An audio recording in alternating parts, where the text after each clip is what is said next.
Ikatlong Kabanata. Nang mga panahong iyon, dumating si Juan na tagapagbautismo sa ilang ng Judea at nagsimulang mangaral. Ganito ang kanyang sinasabi. Pagsisihan na ninyo at talikdan ng inyong mga kasalanan, sapagkat malapit nang maghari ang Diyos. Si Juan ang tinutukoy ni Propeta Isaias nang isulat niya, May isang taong sumisigaw sa ilang, ihanda ninyo ang daranan ng Panginoon. Tuwirin ninyo ang kanyang mga landas. Yari sa balahibo ng kamelyo ang damit ni Juan at balat ng hayop ang kanyang pinakasinturon. Ang kanya namang pagkain ay balang at pulot-pukyutan. Dinayo siya ng mga tao mula sa Jerusalem, sa buong Judea at sa magkabilang panig ng Ilog Jordan. Ipinapahayag nila ang kanilang mga kasalanan at sila'y binautismuhan ni Juan sa Ilog Jordan.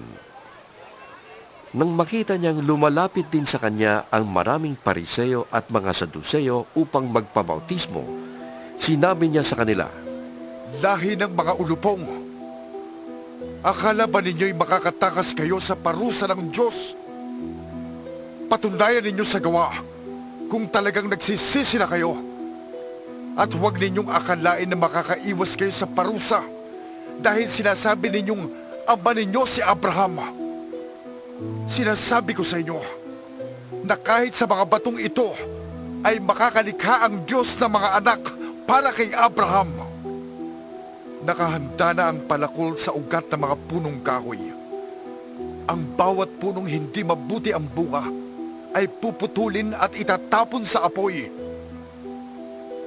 Binabautismuhan ko kayo sa tubig bilang tanda ng inyong pagsisisit pagtalikod sa kasalanan. Ngunit ang darating na kasunod ko, ang magbabautismo sa inyo sa Espiritu Santo at sa apoy. Higit siyang makapangyarihan kaysa akin. Hindi ako karapat-dapat maging tagadalaman lamang ng kanyang sandalyas. Hawak na niya ang kalaykay upang alisin ang dayami. Titipunin niya sa kambalig ang trigo, ngunit ang ipay susunugin sa apoy na di mamamatay kailanman. dumating si Jesus sa Jordan mula sa Galilea upang magpabautismo kay Juan. Tumutol si Juan, Ako po ang dapat magpabautismo sa inyo. Bakit kayo nagpapabautismo sa akin? Sumagot si Jesus, Hayaan mong ito ang mangyari ngayon, sapagkat nararapat nating tuparin ang lahat ng ipinapagawa ng Diyos. kaya't pumayag na rin si Juan. Nang mabautismohan na si Jesus, agad siyang umahon sa tubig.